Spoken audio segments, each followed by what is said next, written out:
Gentlemen, how the devil are you? Excuse me. Hopefully you can hear me. If you're coming on, let me know where you are, what you're up to, how your day's going. Drop a quick comment in the chat. Obviously your name will pop up. If you've got any questions anytime throughout the whole of the presentation, if I can see them, if I see them live and it doesn't interrupt me too much as we go through this, because there's a lot to cover, I will answer the questions for you live. If not, we'll do a Q&A at the end. How does that sound, chaps? But if you're coming on, let me know if you can see me, if you can hear me. I've got a microphone on, so you should be able to pick up this. Okay, but here we are. Welcome to the top 7 things men over 40 need to burn body fat and stay in shape forever. I'm going to break down exactly what I do with my clients in a 90-day period to get fantastic results. I'm going to tell you exactly how we structure things, what we work on in terms of nutrition, in terms of mindset, and how we get results. And what you're going to realize is that losing body fat, staying in shape, losing body fat's easy. Not necessarily, it's simple. It's not necessarily easy, but staying there is the key. Anyone can lose weight, but can you actually maintain it whilst having a lifestyle? So that's what we're going to look at. All right, well, let's crack on, shall we? Let's get on with it. All right, so there's the 7 things. Here are the 7 things we're going to cover.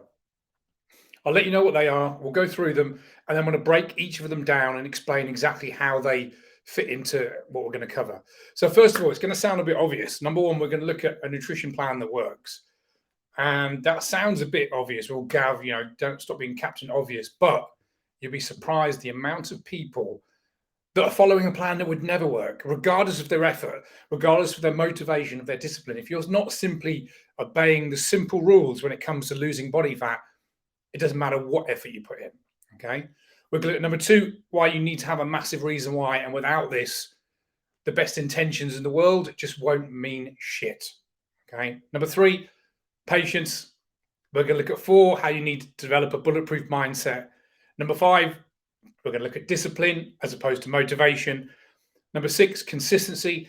And number 7, and I've put it in capitals because it's important, but believe it or not, it's not the most important thing when it comes to losing body fat. It really is the icing on the cake. Now, the irony is not lost. I'm talking about getting results in losing body fat and talking about icing on the cake. But exercise, most people put far too much effort into exercise and neglect nutrition.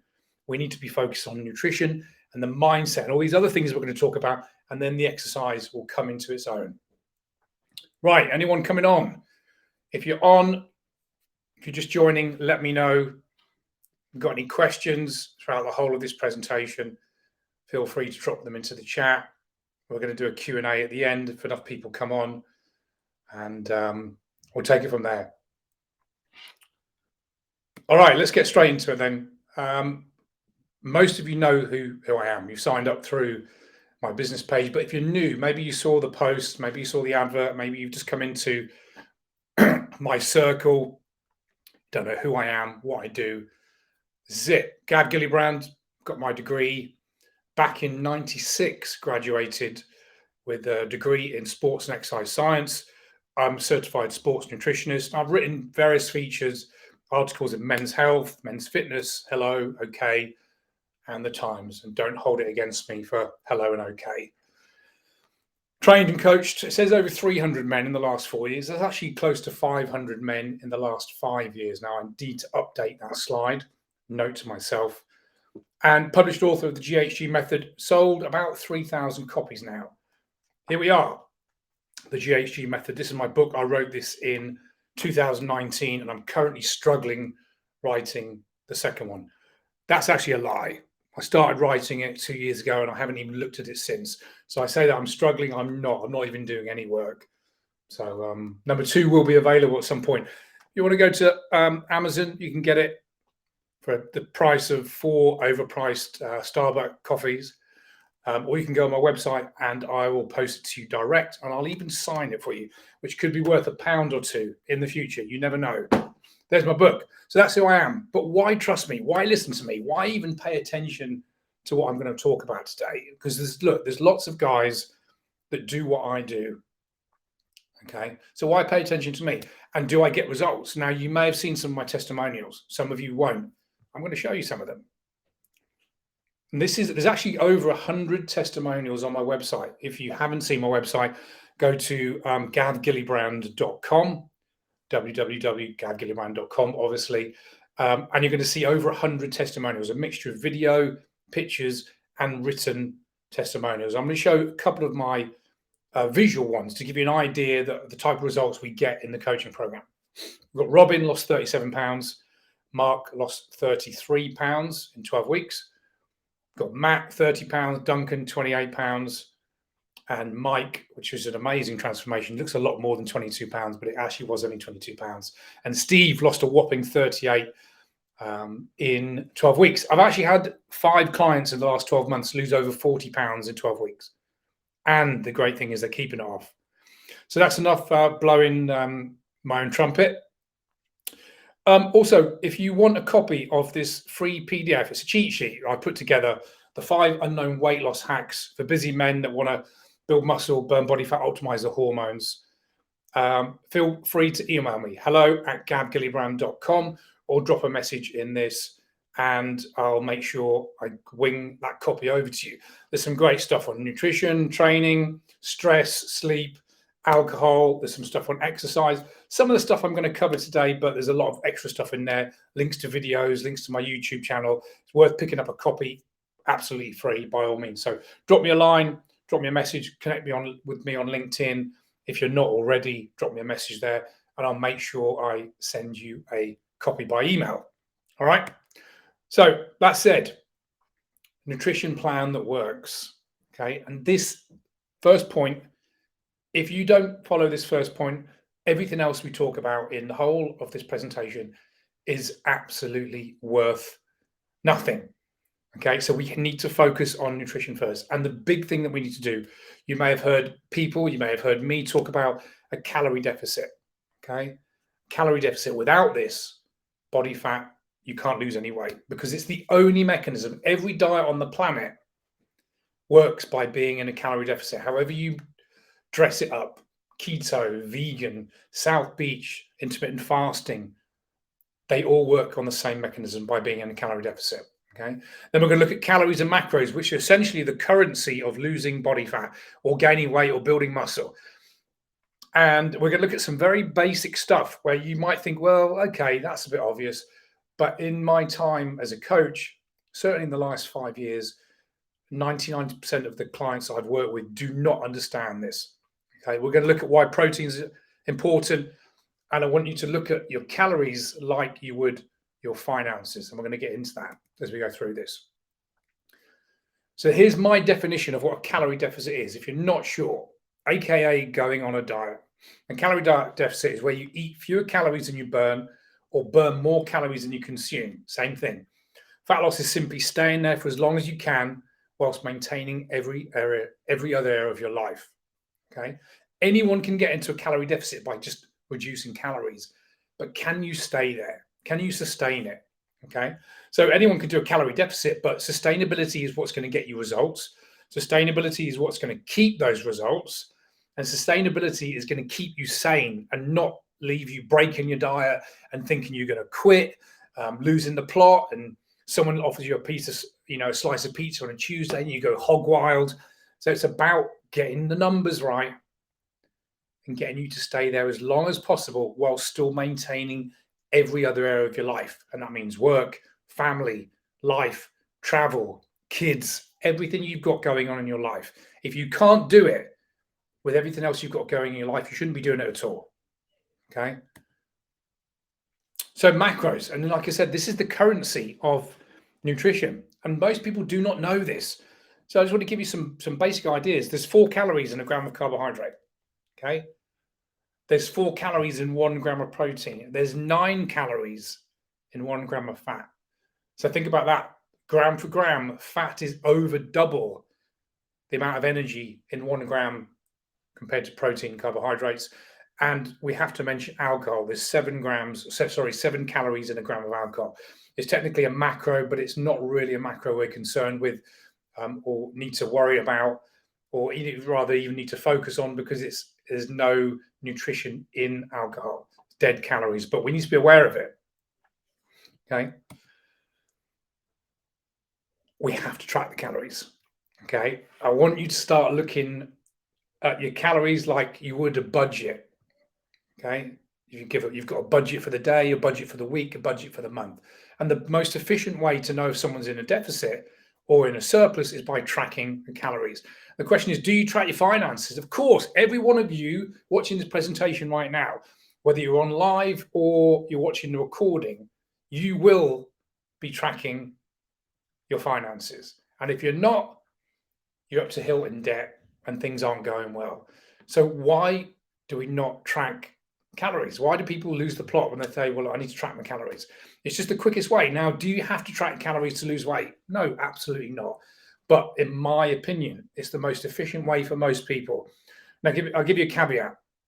If someone has got a history of obsessive behavior or an eating disorder or something like that goes down a rabbit hole, it's probably not wise to be tracking, because it can cause problems. But we're talking about the vast majority of people, and nearly everyone that comes into my coaching program. The best way to keep an eye on calories is to track them. Okay, so we give you a budget. We give you a daily budget. And I'm going to give you an example of this on the next slide. We give you a daily budget, we give you a weekly budget, and the idea is to come under budget by the end of the week, like you would your finances. Okay, here's an example. And I've used 2,000 calories just to make the sums nice and easy. Okay, some people are eating a little bit less than that. I've got clients that are eating quite a bit more. It depends on their height, their weight, the amount of training someone's going to do. There's different metrics that we would look at, and we would assess someone and pick a number. So let's say someone's and actually this is the calories that I'm working for at the moment. I eat 2,000 calories a day. Just to give you some context, I'm 5'8", which is 173 centimeters on a good day, 172 and a half, I think. I exercise 5 times a week, moderately intensely, not super intense. I'm coming up to 50 years old, so I don't smash it like I did. And I actually had a DEXA scan, which is where they work out my metabolism. 2,500 would be what I would be burning. So 2,000 for me is a deficit, as I'm trying to build muscle and burn body fat at the same time. So 2,000 calories a day. And we need to look at this on a daily budget, but also over a week. So 2,000 times 7 is obviously 14,000 calories per week. My daily target is anywhere between 140 and 150 grams of protein. And I'm going to show you how to work out that target. And what I want to realize, it's your budget. You can do whatever you want with it, which means I can eat 2,300 one day, or even 2,500, but then I need to pull back those 500 calories over the rest of the week. So what ways could I do that? I could eat 500 less tomorrow, 1,500, probably wouldn't be my favorite way. Or I could eat 100 less for 5 days. Okay, so this is the formula that allows my clients to have a life, and they don't feel like they're restricted, or they don't need to eliminate things. They don't feel like they're a loser or they've broken their diet. Let's say Monday night, went out last night for drinks and dinner, and I estimated I ate 3,000 calories. It's 1,000 over my budget. Where previously people think, oh, I'm a loser, I've blown my diet, I can never stick to the plan. No, you're human. You overate by 1,000 calories. Does it make any difference in the long run? No, I just need to pull back 1,000 calories over the rest of the week. Hoping that's making sense. Okay, it's your budget, do whatever you like with it. And this offers adherence and long-term sustainability, which means happy clients. Okay, that is the formula that we would use to get someone into a calorie deficit and get them to stay there whilst having a life. The most important things, total calories will trump all. And what do I mean by that? You can lose body fat eating shitty food. You can also get fat eating very, very healthy food. For example, I know that if I eat 2,000 calories a day or less, I'm going to start to lose body fat. If I went to 1,800, it would be quite significant the amount of body fat I would start to lose quite quickly, even with a matter of days. Big Mac meal is about 1,700 calories. So the question to you, if hypothetically, if I eat just a Big Mac meal every day for a month, would I lose weight? If you're thinking about this now, the answer is yes. Now, would my health be good? Would it improve my health markers? Actually, probably some of them probably would change. But long term, is that sustainable? No. Would I lose muscle mass? Absolutely, because I wouldn't be getting enough protein. Would I have the energy to go to the gym, to function? Probably not. But by losing body fat, it's only going to come from being in a calorie deficit. Now, not to say I'm going to go and do that. I would ever tell a client to do that. But once you know that's the mechanism that works every time, it allows you to have those treats and not feel like you're failing. Okay, so total calories will trump all. So if you get your macros wrong, you've not got your protein, you've eaten a load of dead calories. If you're still within your budget for the week, you're going to lose body fat. Okay, I get all my clients to aim for about 1.5 to 2 grams of protein per kilo of intended body weight. Okay, so I'm about 76 kilos at the moment, and I need to lose. I've got a DEXA scan in about 5 weeks' time. My birthday, my 50th birthday. I'm going to lose 1 or 2 kilos. I'm hitting about 75 kilos in about 4 or 5 weeks. So I'm aiming for about 140 to 150 grams of protein. So the 150 is on the high end, 2 grams of protein per kilo. The 1.5 would be, I guess, what's 1.5 of 150? Anywhere between 130 and 150 grams of protein a day. Okay. Now, if my budget is 2,000 calories, if I hit 150 grams of protein, we know there's 4 calories in a gram of protein. So that's 600 calories is going to come from protein, which leaves me 1,400 calories to play with. And they can come from fat or carbs in any mix that you want. It doesn't matter. If fats are high, carbs are going to have to be much lower. Carbs are high, fats are going to have to be lower. But the mixes are relevant. Okay, it's like using diesel unleaded car that can do both. We can run on both. Always hit the protein. Don't go over your target calories for the day, and more importantly for the week, and then hit carbs and fat will make up the rest. If anyone's on there, if you've got any questions, if you can see this, drop it into the chat. Would love to know if you've got anything. All right, and here's my philosophy around nutrition. Okay, 80-20. Now, we've heard of the 80-20 rule. 80% of the results come from 20% of the effort. It always cross all boundaries, all manners of niches in business, in anything in life. Pareto's principle, 80-20. I like to use this with regards to nutrition. So 80% of the time, I would eat or get my clients to eat nutrient-dense foods that are going to serve them, give them energy, help them sleep, lots of nutrients, lots of vitamins and minerals, healthy stuff. 20% is whatever the fuck you want. That's what that stands for, the abbreviation, which means I will actively tell them, go and have a pizza, go and have a burger, go and have a few beers, go and do something that you enjoy. Eat a bit of junk food, because most people are going to do it anyway. So when they've been given permission, or rather not being told they can't, there's a difference between giving permission, not being told they can't. It changes, it reframes. They don't feel like they're a loser. They feel like they can stick to the plan. There's no elimination, no restriction. There's no diet, and there's no guilt. More importantly, there's no guilt. The client doesn't feel, oh God, I can't believe I've just had the pizza. I'm such a loser. I can never stick to my... And what happens very often, I've seen it 1,000 times in the last 20 years. If someone does this on a Tuesday, they go, oh, screw this. I'll start next Monday. I've seen people making great strides in their weight loss. Just throw the towel in and say, fuck it, I'll start next week. That's not what we want. Okay? We do not want that. So this, by not eliminating, not restricting, and actually physically going in and eating a little bit of junk food, as long as they come under their budget, their daily budget and their weekly budget, it won't make any difference. And it's going to have sustainability, consistency, and sanity. Losing the plot on a diet is why most people fail. And most people try and lose weight is why they fail. They lose a weight and put it back on again. This is why my clients lose a ton of weight in 90 days and keep it off over the next 3, 6, 9, 12 months. Hoping that's making sense. And I want you to think about this. There's no such thing as a good or bad food. Now, some of you might be thinking, well, What about a donut or a Big Mac or there's only good or bad diets.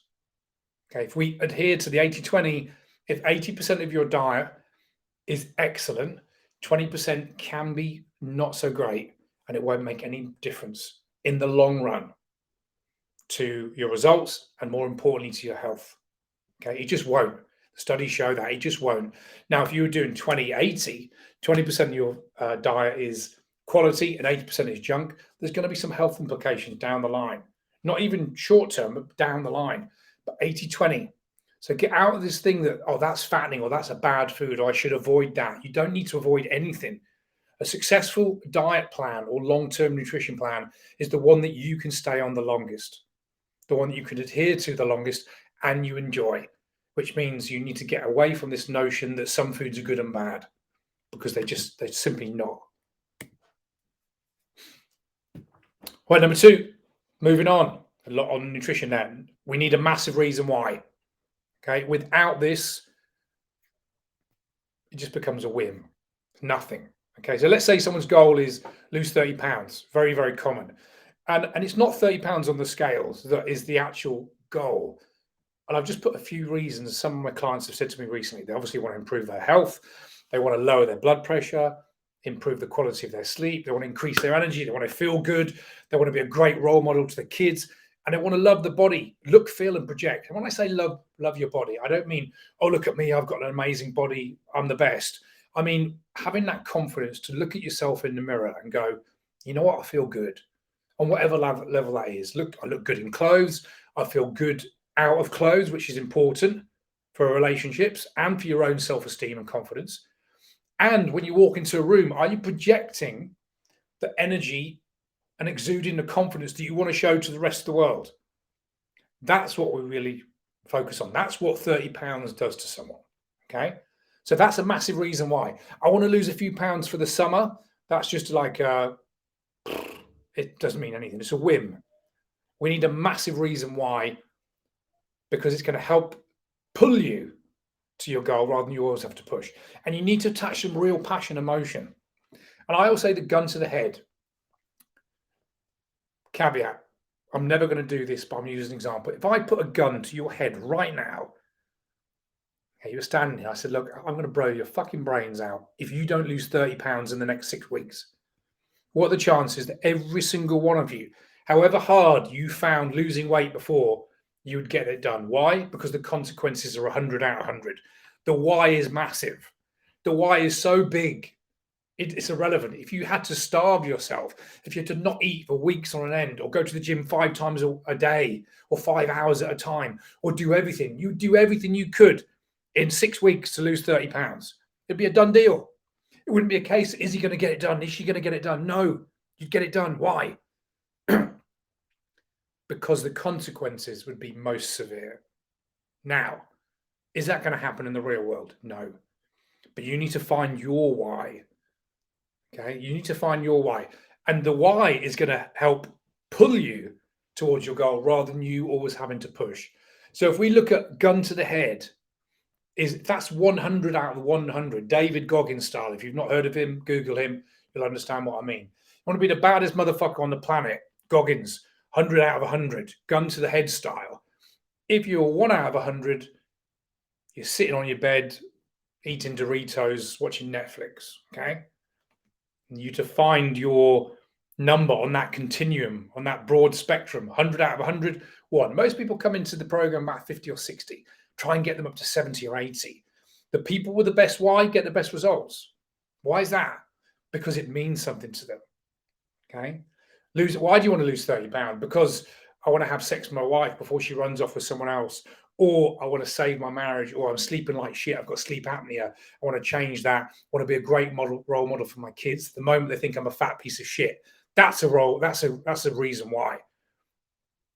Okay, that's some real emotion. When you've got that driving you, it becomes a lot easier. Here we go. When the why is big enough, the how becomes irrelevant. Gun to the head. The why is huge. How? It doesn't matter. I'm just going to get it done. Okay. When the why is big enough, the how becomes irrelevant. Find your why. That's number 2. Right. Number 3, patience. Here's what we know about fat loss. Fat loss is boring. Fat loss is monotonous. Fat loss is repeating the same thing over and over, week after week. But what fat loss also is, it's simple. Okay. The psychological part, the psychology of fat loss is very, very hard. The actual skill set is simple. Here's the skill set needed to lose body fat: create a calorie deficit and stay there for as long as possible. That is it. You know that already. I can teach that in 5 minutes to a 5-year-old. We do that by tracking calories, get you to eat a few calories, get you to burn a little bit more, create that deficit, stay there as long as possible. That is fat loss. The key to sustained results over time is staying in that deficit for as long as possible. And for some people, it's 3 months, some people, it's 6. Some of my clients are 9 to 12 months they're working with me. Okay. But it's having the patience. The reason people fail with their weight loss efforts is they give up too soon. The psychology is extremely difficult in body fat, losing body fat. The skill set's a piece of cake. The mindset is tricky. And you'll see the vast majority of what we do in the coaching program is based on mindset. Moving on, number 4, a bulletproof mindset. Oh, look at that. Negative self-beliefs, trusting the process, ignoring the failures, ignore the naysayers, and don't quit. Many people come into the program and look, put your hand up metaphorically, digitally, so to speak. If you've tried to lose weight before and you've quit and then said to yourself, I can't lose weight because of, fill in your bullshit excuse. Could be time, genetics, lack of motivation. I haven't got the discipline. I don't know what to follow. Very often we create these negative self-beliefs and we believe them to be true, but very often they're not.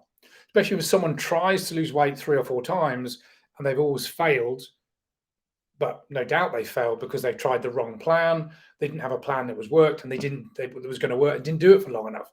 They've given themselves proof that dieting or losing body fat doesn't work for them. So it's like that negative self-beliefs create actions that are going to cause you to fail. That failure creates a self-fulfilling prophecy. The self-fulfilling prophecy creates poor self-esteem, lack of confidence, and then it's just a negative spiral that goes round and round and round and creates or even strengthens those negative self-beliefs, and it stops people in their tracks. That's why it's so hard to lose body fat for so many people. So we need to overcome those self-beliefs. And this comes from trusting the process, trusting the person they're going to work with, the coach, trusting themselves, okay, and ignoring those failures. And often asking themselves the question, is this true? If someone says, I've tried everything, I just can't lose weight, I would say to them, is that true? You've tried everything. And they go, well, actually, I've tried 3 or 4 times. I'd say, well, absolutely, you haven't tried everything, because you've tried everything, you would have lost weight. Because if you tried what we do, you would have lost weight. So what you've done is you've tried a couple of things. How long did you do the last diet you're on for? Oh, well, I did it for three weeks and gave up. Why did you give up? Well, it wasn't working. And then I thought, it doesn't work for me. Do you see what I mean? You've got to trust the process. You've got to find a process that's going to work. Okay, ignore the failures. And ignoring the naysayers is very important. Very often when you start to get results, or when you go on a healthy eating plan, or you've got a PT or a coach and you're trying to get a result in what you're trying to do, you're going to get people that are jealous and will try and pull you down. They say, well, you've tried to lose weight before. What makes you think this time is going to be any different? Or don't lose too much weight now. You need a good meal. And what those people are really doing is they're projecting their own insecurities, maybe a little bit of jealousy, and deep down they're thinking, I wish I could do that. Remember, when you're moving ahead in life, and this is true for in business, in health, in relationships, in making money, in anything life, where if you're moving ahead and achieving something good, the people around you, your peers, or even friends and family, they've got 2 choices. They either move with you or support you, or they stay where they are. And very often, if they stay where they are, that gap between where they are and you are becomes uncomfortable. That gap widens. And what they do is they either move with you, they stay where they are, they often try and pull you back. So you get the naysayers, oh, it's not going to work for you. You could never do that. And here's what you've got to be very, very careful. It's very often the people closest to you that will pull you back. Best friends, parents, siblings, work colleagues, people that you like, trust, even love, can very often be the biggest negative aspects in your life. Excuse me. So ignore the naysayers, fuck them. You say to them, you just trying to do what I'm trying to do. I can lose weight, save your negativity for yourself. Okay, go away, easier said than done. And whatever you do, do not quit. When you're trying to lose weight, we don't let anyone quit. Okay, because I can guarantee the result, what the result will be when you quit. The result will be failure when you quit. If you don't quit, however hard things get, there is always a way to find the result, to achieve the result. And that's what we focus on, developing a bulletproof mindset in the Fat Loss Code. All right, number 5, moving swiftly on, discipline. Discipline is the key. Motivation is finite and it's often irrelevant. Now, we need a little bit of motivation to get going. I say to clients in the beginning, what's your motivation for wanting to lose that weight? I say, well, I've got a wedding coming up, or I want to change my health, going back to the why. We get them to focus on the why. But we can't rely on motivation throughout the next 90 days or the next 180 days or even a year, working with some clients, because motivation is finite. When you've slept well, when you've got money in the bank, when your relationship with your other half is going well, when things are going good at work or whatever you're doing in your life, motivation's high. What are you going to do when you've slept like shit? Your 3-year-old got into your bed at 2 o'clock in the morning, puked all over you. You wake up, you've got a banging headache, you've pulled your calf, you had an argument with your missus last night. What are you going to do then? Are you still going to go to the gym, prep your food? Or control? Motivation is irrelevant. Motivation will get you started, but discipline is what's going to get you to the end. And discipline is doing the things that need to be done regardless of how you feel. I go to the gym 5 days a week, and I don't say that to impress you. I go 5 days a week, come rain or shine, good mood, bad mood, clients going good, clients going bad, regardless, travel. Why? Because I've built the discipline. I'm a person that resonates with being fit, healthy. I know how important that is to me, what it means to me. So I go to the gym, come rain or shine. If I'm traveling, the first thing I do before we even travel, I Google the closest gyms to the hotel, and I'm there at 7 a.m. in the morning or 6 a.m., sometimes 5 a.m. And again, I'm not doing that to impress you. Discipline is what's going to get you the result. So we work on building rock solid discipline around the simple things and teaching you patience and ability to do that over time. All right. So there's discipline. Quick little tip is block out your calendar time. Great little tip. If people struggle to say, well, I don't get time to work out, or, I just can't seem to fit things in, block it out. I call it the dentist hour. You don't miss the dentist. Why don't you miss the dentist? Because they charge you. And if you don't take care of your teeth fall out. So block out. If your boss put a meeting in the diary at 7 a.m., Monday, Wednesday, Friday for the next year, apart from him being a pain in the ass or her, you'd be there. Why? Because the boss has put a meeting in the diary. If you had to travel an hour across town to get there, you'd get up at 5:30, you'd make it happen. Why? Because you get sacked. You need to have the same discipline. So why do we make it more, pay more attention or think other people's goals or the activities they want us to do are more important than our own? Schedule those workouts. 6 a.m. Monday, Wednesday, Friday in your diary, or 3 o'clock in the afternoon, whenever you go to the gym or you plan to exercise, put it in the diary. Tell your PA, your secretary, or whoever does your diary, if you do it yourself, block it out. Block the calendar hour with the things that need to get done. And this is not just exercise, everything in life, block it out. And regardless of what you're doing, when it's time to down tools, put the laptop down, get to the gym. Block it out. That's what takes the discipline. You'll never run out of time. Remember, we all make time for the things that are important to us. All of us, every single time. If it's important to you, it gets done. If it's not important to you, you'll find an excuse. And do not rely on motivation. Number 6, consistency. Consistency, all or nothing. Some people are all or nothing. Going 5 times a week to the gym, tracking calories every day, hitting 150 grams of protein is great. But if you do it 1 week and nothing the next week, it's worth nothing. It's better to pull back with the commitments, go to the gym 2 or 3 times a week, track every day, get 10,000 steps, and do that every single week for the next 90 days, for the next 12 weeks rather.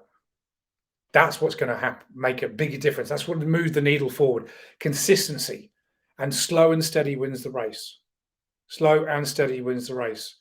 You've all heard of the Aesop's fable with the tortoise and the hare. Okay, it's better to do something consistently than going all out guns blazing for a couple of weeks and then injuring yourself or just can't commit to something. So less is more, and slow and steady wins the race. Okay, consistency. And the last thing we're going to look at, exercise. This is the only 3 things that I recommend to my clients. Okay, but first of all, before we do any type of exercise in terms of resistance and training, I get all of my clients to do between 5 and 10,000 steps a day. Okay, then we would start to add in like the Peloton or swimming or going to the gym or playing football, whatever someone enjoys. But a baseline, and I don't even call it exercise. It's just something that needs to get done between 5 and 10,000 steps a day. 10,000 if you can. And look, there's no real science between the numbers. 10,000 was just a number that was plucked out. But it just means being more active where you possibly can. So let's break that down. Why the 10,000 steps? Or why walking every single day and why it's so powerful? Well, first of all, it's what we call low-hanging fruit. Okay, it's low-hanging fruit, which means it's low barrier, or no barrier, right? It's boost your BMR, you're going to burn calories, but more importantly, just physically going out for a walk, it's fantastic for your mental health. Especially if you're working hard, you're in the office or at home, just taking a break every 2 or 3 hours and going for a 15-minute walk can be one of the most productive things that you can do all day. You're breathing in fresh air, you're oxygenating your blood, you've got your blood moving around, you're stretching your body out. You could put a podcast in, so it's like a walking university. But more importantly, you're boosting your BMR, which is your basal metabolic rate. And that 15, 20 minutes, 30 minutes a day, at the end of the week, you've done 3.5 hours of exercise. That's low-hanging fruit, low barrier. You don't need to put your trainers on. You don't need to put your gym kit on. You can just go in whatever you're wearing, go for a walk. It's so simple. So this is the first recommendation to all my clients. As long as they can walk, can physically walk, carve out the time, make it happen. Second thing, resistance training. Now, the caveat is if you hate weight training, you shouldn't go and do weight training. Look, resistance training or weight training is the number one thing that we can do for our health, for health span and longevity. If you want to stay in great health and reach 90, you must be doing some form of resistance training. I don't care whether you like it or not. You should be. Now, do all of my clients do weight training in their first 90 days? No, because some of them hate it. I'll try and encourage them to do it, but I won't force them to do it. Okay. And most of my clients that do enjoy it are doing 2 to 3 times per week. And we'll do a full body session, which means they're working each muscle group for 2 or 3 sets. You're going to get more bang for your buck. You're going to be more muscle faster that way. Going to boost your metabolism. Recovery is quicker. If you're going into the gym 2 or 3 times a week and doing 2 or 3 sets on chest on a Monday, doing the same on a Wednesday, and then maybe the same one again on a Friday or a Saturday, you're going to get 9, 10 sets over the week rather than going in and smashing chest and being sore for 5 days where you can't train. And I've started doing this more as I age. I'm 49, 50 next month. And I've trained on average 4, possibly 5 times a week. Excuse me. Certainly the whole of my adult life, but since I was 15. But now as I get slightly older, my recuperation, recovery is not there. So I train 3 days, full body sessions over the week. And one of the best ways, certainly if you're 45 years older, if you're in your 30s, you can maybe split things up. You want to do a leg day or an upper body day or a push-pull, typical bro bodybuilding split. But for most of my clients, they're doing full body 3 times a week. For the benefits, that's what I would recommend. Okay, resistance training, cardio, 3 types. Walking, we talked about, getting your steps in. Zone 2 or low intensity steady state. Zone 2 is a level where if someone was walking beside you, or if you're on a bike or a treadmill, you can have a conversation with them, but you'd probably rather not. If the intensity is so high that you can't have a conversation with them, you're literally out of breath, then the intensity is too high for that particular session. So low intensity steady state is at a level where you're walking on an inclined treadmill, maybe at 6 kilometers an hour, 5.5 kilometers an hour, an incline, doing that for 30 to 40 minutes. Maybe do that 2 or 3 times a week. And of course, you want to increase the intensity. We go to high intensity interval training, and that could be like a game of squash or football or anything where you're maximum exertion, for 30 seconds, circuit training, high intensity, anything like that. But we want to get all three in. We want to get some steps in, we want to get the low intensity in, and we want to get the high intensity as well. But again, this will all depend on the capabilities, the injuries, the preferences, the likes of an individual client. All right, guys, that's it. We've done 40 minutes. Hopefully you've enjoyed that presentation. If you want a free copy, I mentioned it before, of my PDF, 5 Unknown Weight Loss Hacks, simply drop me a message, hello@gavgillibrand.com. And guys, if you liked what you saw in this presentation, I would love to offer you a free 15-minute call, 15-minute body diagnostics call. This is not a sales call, I promise you. No strings attached. I want you to come onto this call, tell me what's going on, what you're struggling with, how much weight you want to lose, what are your goals. We'll put a plan into action.